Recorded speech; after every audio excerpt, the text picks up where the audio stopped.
Titans. I wanted to say Happy Mother's Day to all the mothers who are tuning in to this video at this point.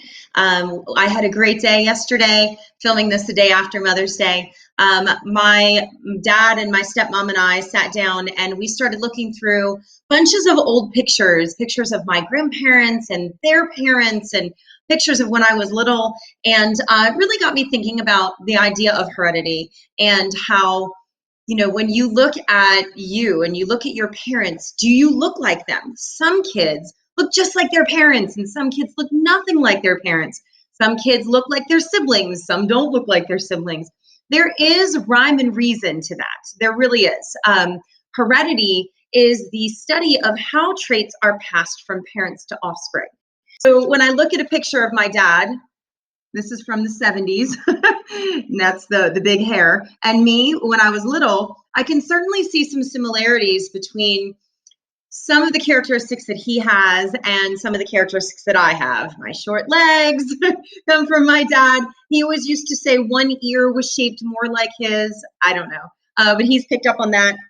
And then looking at pictures of my mom, you can tell that's her with my son Josh. You know, we share some of the same features, like our cheekbones. I get migraines because of her, because she gets them too.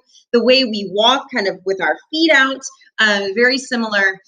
So I can look at my parents and see that there are definite similarities between me and them. And the reason for that is because half of my DNA came from my dad and half of my DNA came from my mom. And so, you know, that being said, you're bound to have similarities. Now, I'm talking specifically about inherited traits. Now, these are ones that are coded for in your genetics, they're coded for in your DNA, not the acquired traits like my weight or my personality per se. Those are much more influenced by the environment.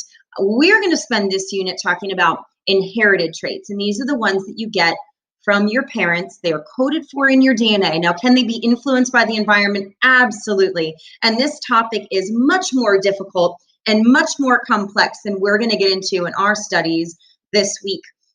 You learn so much more in grade biology, I promise you. And it's a fascinating field, especially when you get into the idea of what's called epigenetics and how the environment can actually turn these genes on and off. So amazing stuff. We're going to just scratch the surface of what we call traditional Mendelian inheritance, kind of like your traditional straight up dominant recessive type stuff.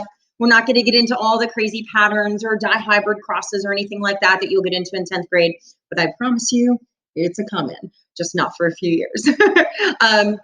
So this unit can be challenging to teach, again, without being there with you. So I'm going to try to do smaller videos and narrate some of the activities that you're going to be doing.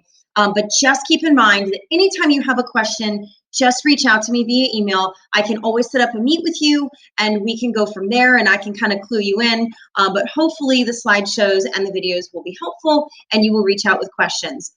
On to discussing heredity.